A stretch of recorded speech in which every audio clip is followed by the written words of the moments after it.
Assalamualaikum warahmatullahi wabarakatuh. Saya Aditya Nurdiansa, kelas K320 MNR. Saya ingin menjelaskan tentang Ma'rifatul Insan.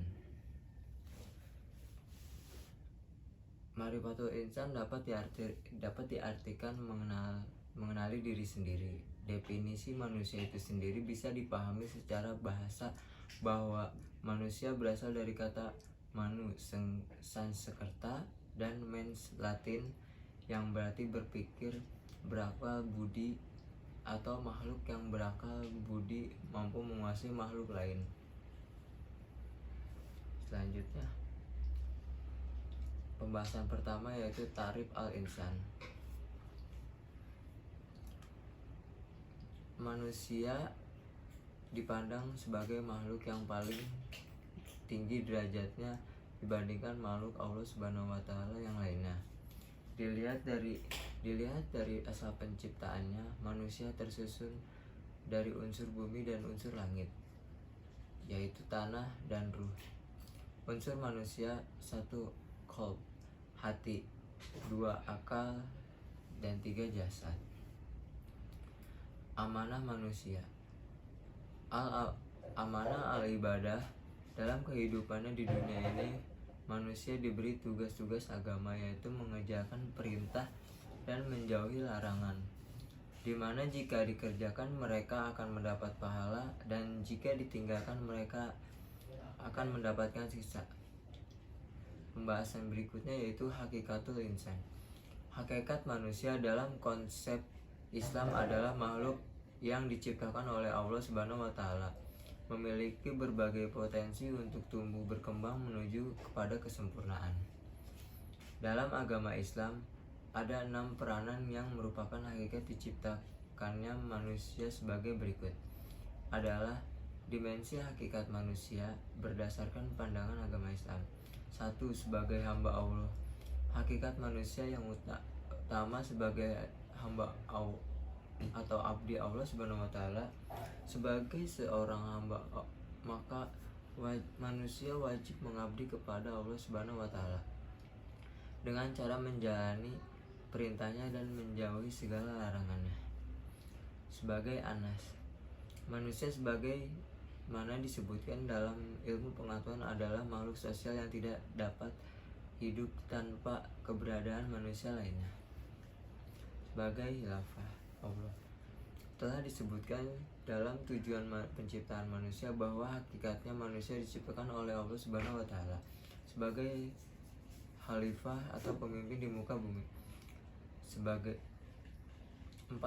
Bani Adam, manusia disebut sebagai Bani Adam atau keturunan Adam agar tidak terjadi kesalahpahaman bahwa manusia hasil evolusi keras sebagaimana disebutkan oleh Charles Darwin. Sebagai Al-Insan, tidak hanya disebut sebagai Al-Nas, dalam Al-Quran manusia juga disebut sebagai Al-Insan, merujuk kepada kemampuannya dalam menguasai ilmu dan pengetahuan serta kemampuannya untuk berbicara dan melakukan hal lainnya. Sebagai makhluk biologis, manusia juga disebut sebagai makhluk biologis atau al-basyar karena manusia memiliki raga atau fisik yang dapat melakukan aktivitas fisik, tumbuh, memerlukan makanan, berkembang biak, dan lain sebagainya sebagaimana ciri-ciri makhluk hidup pada umumnya.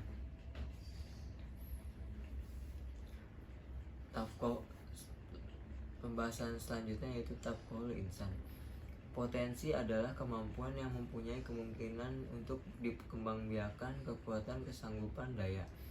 Asmauliyah, tanggung jawab. Tanggung jawab adalah kesadaran diri manusia terhadap semua tingkah laku dan perbuatan yang disengaja ataupun tidak disengaja. Tanggung jawab juga harus bersalah dari dalam hati atau kemauan diri sendiri atas kewajiban yang harus dipertanggungjawabkan. Al-Khianat, bagi manusia yang memilih sikap khianat, maka Allah Ta'ala akan mengajab dan menghinakannya. Nauzubillah min dzalik. Pembahasan berikutnya yaitu nafsu insani. Nafsu insani mempunyai 2 kata yaitu nafsu dan insan. Nafsu berarti sebuah perasaan atau kekuatan emosional yang berasal dalam diri seseorang manusia. Sedangkan insan berarti manusia atau diri sendiri. Definisi jiwa jipa berasal dari bahasa Sanskerta yang artinya benih kehidupan. Dari beberapa definisi di atas dapat disimpulkan bahwa nafs jiwa dalam pandangan Islam adalah diri manusia itu sendiri, nyawa atau roh yang menyebabkan adanya kehidupan, sifat yang mendorong manusia untuk melakukan sesuatu perbuatan dan perasaan pada manusia. Kemuliaan seorang hamba itu dapat dilihat dari cara mengendalikan nafsunya. Tingkatan nafsu manusia terbagi menjadi 3 tingkatan, yaitu nafsu mutmainah. Nafsu mutmainah adalah jiwa yang telah mendapat ketenangan, telah sanggup untuk menerima cahaya kebenaran sang ilahi, juga jiwa yang telah menolak menikmati kemewahan dunia dan tidak bisa dipengaruhi oleh hal tersebut. Kedua, jiwa yang aruh, jiwa yang tarik-menarik dengan al-hawa, syahwat, kecenderungan, hayalan, dan keinginan. Jenis jiwa yang seperti ini kecenderungannya masih terpengaruh ar-rayu rasio. Jiwa yang aruh dikendalikan oleh al-hawa, syahwat, yang maka jiwa seperti ini kecenderungannya kepada asyahwat semata. Terima kasih, kurang lebihnya mohon maaf. Wabillahi taufiq wal hidayah. Wassalamualaikum warahmatullahi wabarakatuh.